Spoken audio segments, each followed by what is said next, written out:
What's going on? Mitchell Renz, Tom Downey. You're watching NFL Daily. Let's dive in now to the Philip Rivers news because, Tom, the tweet came out. He's done with the Chargers. Yeah, the Chargers went ahead and confirmed that today, that the two sides are going to part ways. Announced as a mutual decision, the old Rivers, he's gone. Chargers say thank you for a great career. Here's what the GM, Tom Telesco, had to say about Rivers and the decision that was made. As we talk through various scenarios, it became apparent that it would be best for Philip and the Chargers to turn the page on what has been a remarkable run.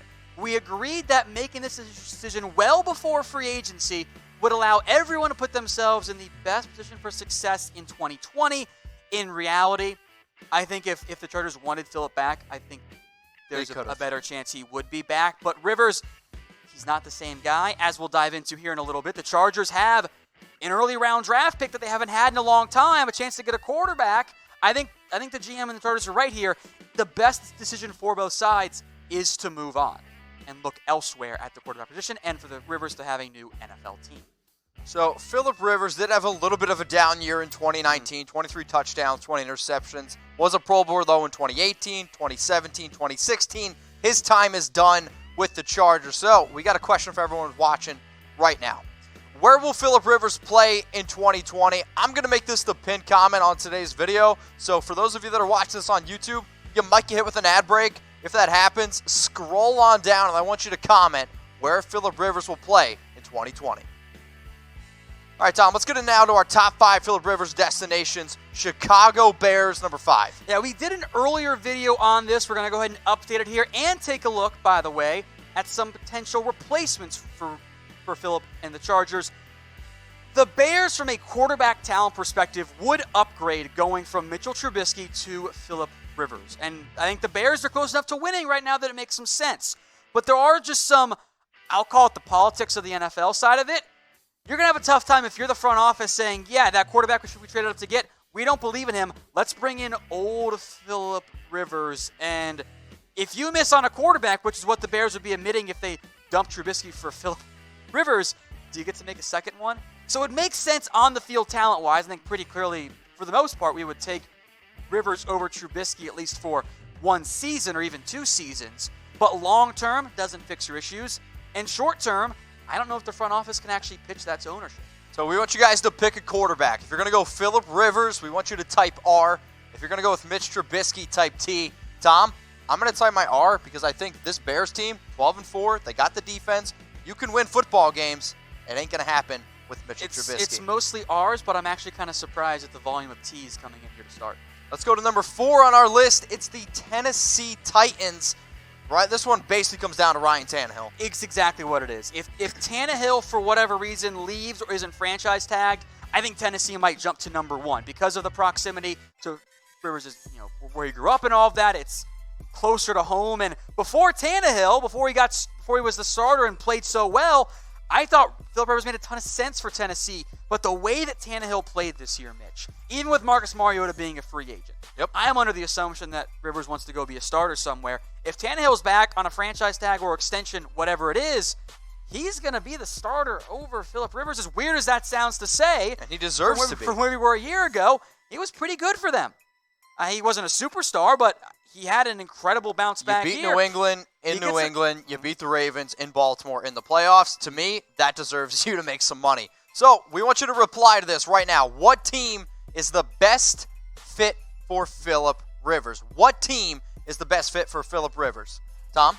If it wasn't for Tannehill, I would say Tennessee. And okay. I think because Rivers needs a good offensive line, something he did not have in L.A., there is another team that I think makes a lot of sense in that regard as well. Stay tuned. Teaser. Let's go to number 3. It's the Carolina Panthers. They got the 7th overall pick in the 2020 draft.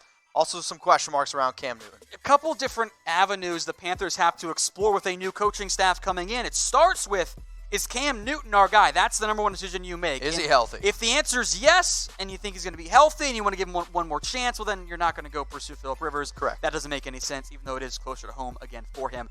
If it's not Newton, you have to go, okay, is it Kyle Allen or Will Grier? I say no. Thank you. Thank you, Mitch. You're exactly right there. So if it's not one of those 3 guys, then Carolina starts to make sense, but they're at number 7. Could they just take a quarterback? Are they going to get a quarterback with quarterback-needy teams ahead of him? and that impacts what they do with Cam Newton. So I think it's a little bit more likely that Newton stays in Carolina. If he is traded, released, or whatever, Rivers makes a lot of sense for him. Just at least as a bridge guy for a year or two, while they try and develop a Will Grier or somebody else in the NFL draft. So Philip Rivers is a happy father. Philip, if you're watching today's show, go get your wife some flowers because when you push out 9 kids, you deserve some flowers on Valentine's Day. Chatsports.com/flowers. 15% off flowers and gifts. So if you got a mother out there, you got a daughter, you got a loved one, significant other, go hook her up, give her some flowers. Cookies as well. A lot of different kinds of gifts at Pro Flowers. My dad would get everyone in the family gifts on Valentine's Day. Even me. It was always clothes. See, that's nice. Like pajamas and stuff. It was very cool. I never got flowers from him, though. Chatsports.com/flowers. Wait till your desk on Friday. All right, let's get number 2 team, the Indianapolis Colts. The Frank Reich connection is, I think, ultimately why the Colts are on our list Exactly, and because Jacoby Brissett, he ain't the answer, guys. I'm sorry. Brian Hoyer ain't it. Swag Kelly ain't it either, so the Colts need a quarterback, and I think Rivers would be an upgrade over Jacoby Brissett. Here's the problem with the Colts, and again, it has less to do with player versus player evaluation. If you're Indianapolis, you've paid Jacoby Brissett, you're kind of going to be stuck with him as low-end starter money. You're going to pay Rivers, let's just say $25 million. You technically have the money. You can do it. It's not their MO. Not their MO. You have to pay him a ton of money, and even if you bring in Rivers, you still got to find a franchise quarterback in the draft probably. Yep. So you would be investing a lot of draft capital and a lot of pure money capital in the quarterback position. I don't know if that's the best route for Indianapolis, but it does make sense if that's the route they choose to go. Andrew Luck, come back. All right, so the number 1 team on Philip Rivers' destinations. Number 1, it's the Tampa Bay Buccaneers, who have the 14th overall pick. This one is just Bruce Arians and the move. Yeah, he moved to the Florida area. I don't think Arians wants to only play a rookie quarterback. What the Bucs could try to do here is maybe you let Winston walk, you let him go to wherever. Don't really care at this point where he ends up going. He'll be somewhere. Griffin and Gabbert obviously are not the answer. But if you want to go with a veteran in Rivers, who I do worry about his arm falling off, but frankly, put up kind of similar numbers to Winston this year, just not the same volume, I guess, in the end. That makes some sense. And you could also draft a strong-armed quarterback to develop behind Philip Rivers, maybe Jacob Eason. So I think for the Bucs, if they want to move on from Winston, Rivers is one of the best fits because he can go deep downfield, and that is a must for that Buccaneers offense. Which is why Tampa Bay is number 1 on our team. And like we kind of hinted before, Philip, he did move down to Tampa Bay to be closer to his family. All right, Tom, we talked about the top 5 teams for Philip. Well, now the Chargers, they need to replace Philip Rivers because he is no longer the quarterback where he was for 16 seasons. We'll dive into both the draft and the free agency options here. The Chargers could get by in 2020 if they had to. For example, Tyrod Taylor. He can be a bridge guy. He can be a stopgap option. Easton Stick, I still am convinced, needs to be moved to receiver in the NFL. I think that he should be a slot receiver. I think he'd actually be pretty good at it. Or maybe a Taysom Hill guy. He's not a franchise guy. The Chargers did not invest the capital of a franchise guy anyway. So you could get by with Tyrod Taylor, but that does not do you much in terms of making a championship run next year or even developing your long-term options next year. So it makes some sense, but I don't think Tyrod's the guy in the end. So who will be the Chargers starting quarterback in 2020, Tom? We'll dive in the top 5. I'm not going to give it away yet. I think there are a couple very obvious options here. And I think for LA, my tease here, Mitch, I think the draft makes a whole lot of sense, or a whole lot more sense than it does the free agency route. We got Jordan Love out of Utah State. So I don't love this fit. Jordan Love is a very unique prospect, and I think 7 is too early for him. Now, if the Chargers wanted to go the route of we're going to take a different player at 7, trade back into round 1 to get that extra 5th year, I could get on board with that. But he's not ready to play in year 1. He has to sit out a year. And he regressed from 2018 to where he was in 2019. That's not good. That's not something you want to see out of a potential franchise quarterback. super high upside. You have to give him the Mahomes treatment of sit out a year, and then maybe you get really lucky. I love the upside there. He's a worthwhile gamble. I just don't think the Chargers are the right gamble fit for him. All right, Tom, let's go to somebody that's probably going to get some flowers from you from Pro Flowers. Teddy Bridgewater, number 4. Because I was right about Teddy Bridgewater, just so we're all clear. He has proven with the Saints that he is a starting caliber quarterback. The Saints are also in a very tight situation of, well, if Breeze wants to come back, I don't know if they can afford Teddy. Teddy's getting like 25, 27. I think that's about the right range for Teddy if he wants to chase the money in a starting gig somewhere else. And he should. The Chargers, I think, are a decent fit. I think he and Keenan Allen have a nice little rapport, kind of like the way Bridgewater and Michael Thomas showed one there. I'm a big Teddy Bridgewater fan. I think LA makes a lot of sense if they want to pursue the free agency market with a younger option. Now, there's also some other options that you could do. You could go out and trade for a quarterback. Yeah, interesting. Dalton's an option, although to be quite honest, I think the Patriots and Bears make more sense for him. Of course, if it was Brady. Newton could be a fit here. That would also that would help Carolina, get 2 birds. Nick Foles trade talks again. If you have to, the Jags have to eat money. It has to be a Brock Osweiler trade. So those are the only 3 I could think of, but I didn't really have. They're not great options, plain and simple. So we also have another sponsor on today's show, and if you are a loyal watcher, you know that BetDSI is the internet's #1 sports book. If you want to bet on NFL games next year, if you want to bet on the NFL draft prop bets. XFL right now. There you go. If you want to bet on the NBA as well, you can do all that at BetDSI, chatsports.com/bet. One guy who we've talked about a bunch, Tom Brady. Tom Brady, the Chargers, kind of makes some sense. It does make some sense. I think the biggest concern here is if Brady's leaving New England, he's going to try and win still, right? The Chargers were 12-4 just 2 years ago. Yes, but their offensive line is, how to put this delicately, really bad.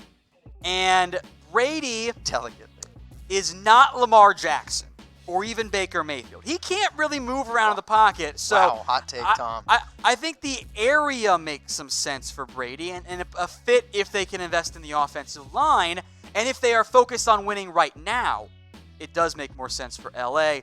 And I think if Brady does leave, Chargers have to be among the favorites to actually get him. Here are some other free agent quarterbacks that aren't on our list, but just some names that you guys should consider. You got Marcus Mariota, Jameis Winston, Taysom Hill. Wait, is he a quarterback? Ryan Tannehill, and then Dak Prescott. Yeah, I don't think those last 2 hit the open market.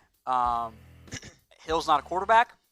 I actually wouldn't hate Winston in LA. I think that could be super intriguing. I'm curious what the contract looks like. He is clearly better than Marcus Mariota. So of these 5 guys, I think Winston would be my next choice. All right, Tom, it's time to get in now to our top 2 quarterbacks to replace Phillip Rivers with the Chargers. Love this one. It's 2 a time. Go draft one. In terms of talent, 2 is better than Justin Herbert, who, spoiler alert, we'll get to in just a second. The medical, though, has to be clear. That you have to figure that out. Now, his hip injury progressing as expected. That's good news there. But here's the issue for LA. If the hip is good to go, how does he get past the Miami Dolphins? Because you got to assume Burrow goes 1, Chase Young goes 2. Detroit would be willing to trade down.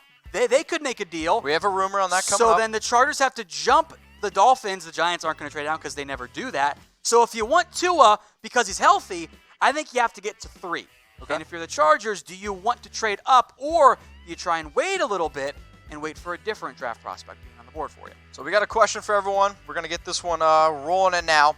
Who should the Chargers draft at quarterback? So throw your name down there. Let us know in the comments section. We've already seen some Justin Herbert, some Tuas.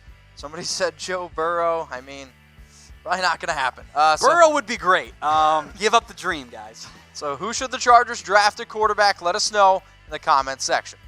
Now, we want you guys to subscribe to Chat Sports, youtube.com/ChatSportsTV. If you need your NFL free agency, draft updates, turn on those notifications so you know exactly when we go live and every single time a video drops. Tom and I, we're always in the comments section to see who's, looking there. So, Chelly, Troy Daniels, XXX, we appreciate you. Hit that big subscribe button.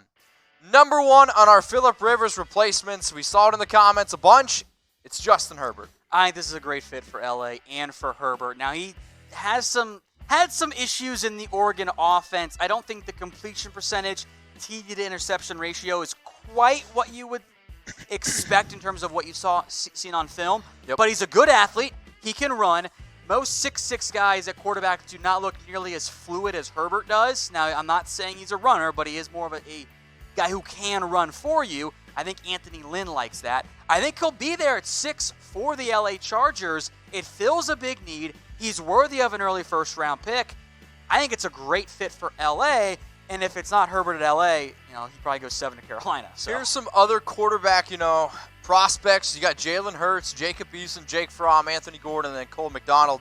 I mean, Tom, I don't think any of these guys actually deserve to be first-round picks. Yeah, these are but they're not, just some notable names. These are not number 7 overall picks. This is we signed a Tom Brady, we signed a Winston, we signed a Bridgewater, and we want to draft somebody else as well. If they really want to go the smaller, or in terms of value option, maybe Jalen Hurts could be a fit there with Anthony. I think that's an option, but I take Herbert instead.